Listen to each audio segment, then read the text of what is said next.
chapter 9. It's our last chapter of Sarah Plain and Tall. Okay, here we go. It was very quiet. The dogs leaned down to eat the hailstones. Seal stepped around them and leapt up on the fence to groom herself.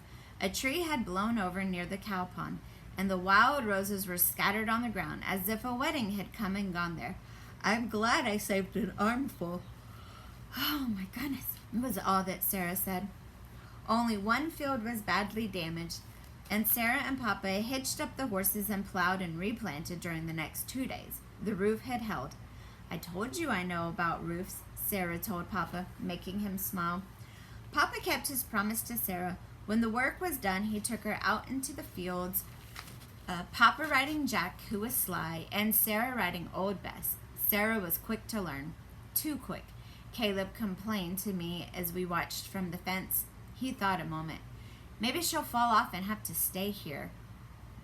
Why? He asked, turning to me. Why does she have to go away alone? Hush up, Caleb, I said crossly. Hush up. I could get sick and make her stay here, said Caleb. No. We could tie her up. No. And Caleb began to cry, and I took him inside the barn where we could both cry. Papa and Sarah came to hitch the horses to the wagon so Sarah could practice driving. Papa didn't see Caleb's tears, and he sent him with an axe to begin chopping up the tree by the pond for firewood. I stood and watched Sarah, the reins in her hands, Papa next to her in the wagon. I could see Caleb standing by the pond, one hand shading his eyes, watching too. I went into the safe darkness of the barn then, Sarah's chickens scuttling along behind me. Why? I asked out loud, echoing Caleb's question. The chickens watched me, their eyes small and bright. The next morning, Sarah got up early and put on her blue dress. She took apples to the barn. She loaded a bundle of hay on the wagon for Old Bess and Jack. She put on her yellow bonnet. Remember, Jack, said Papa, a strong hand. Yes, Jacob. Best to be home before dark, said Papa. Driving a wagon is hard if there's no full moon. Yes, Jacob. Sarah kissed us all, even my father, who looked surprised.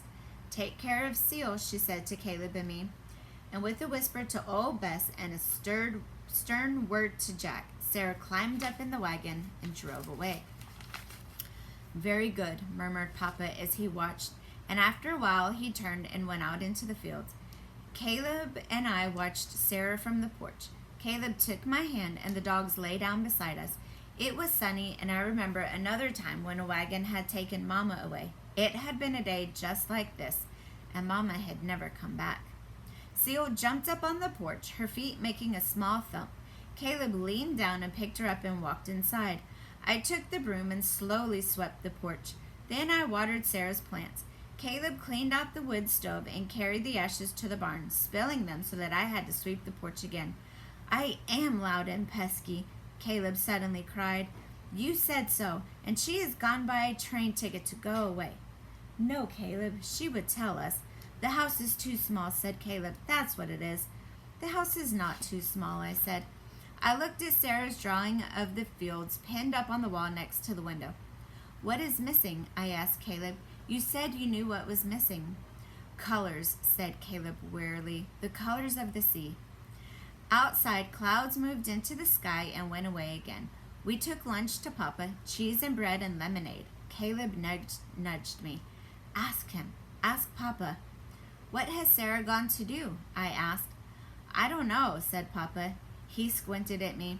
Then he sighed and put one hand on Caleb's hand, one on mine. Sarah is Sarah. She does her things her way, you know.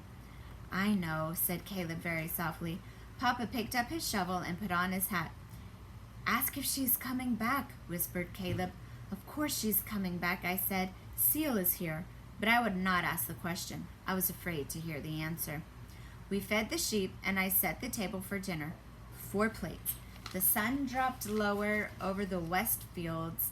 Lottie and Nick stood at the door, wagging their tails, asking for supper. Papa came to light the stove, and then it was dark. Soon it would be dark. Caleb sat on the porch steps, turning his moon snail shell over in his hand. Seal brushed back and forth against him. Suddenly, Lottie began to bark, and Nick jumped off the porch and ran down the road. "Dust!" cried Caleb. He climbed the porch and stood on the roof. "Dust and a yellow bonnet!"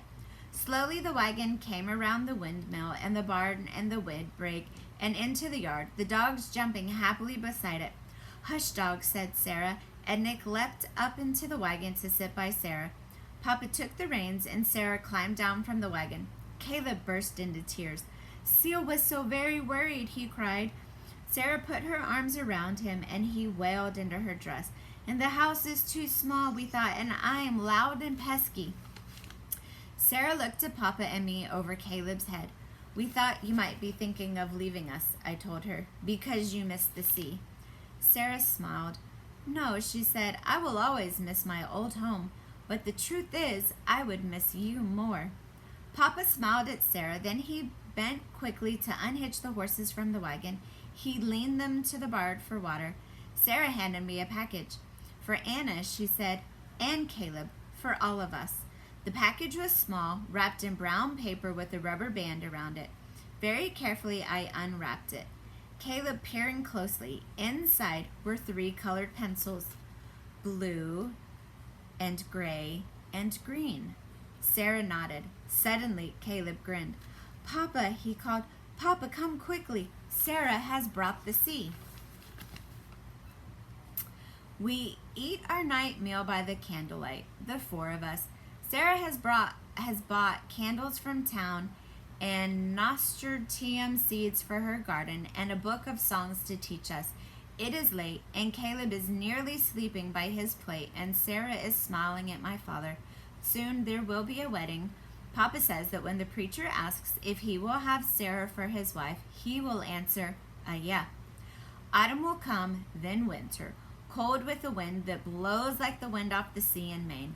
There will be nests of curls to look for and dried flowers all winter long.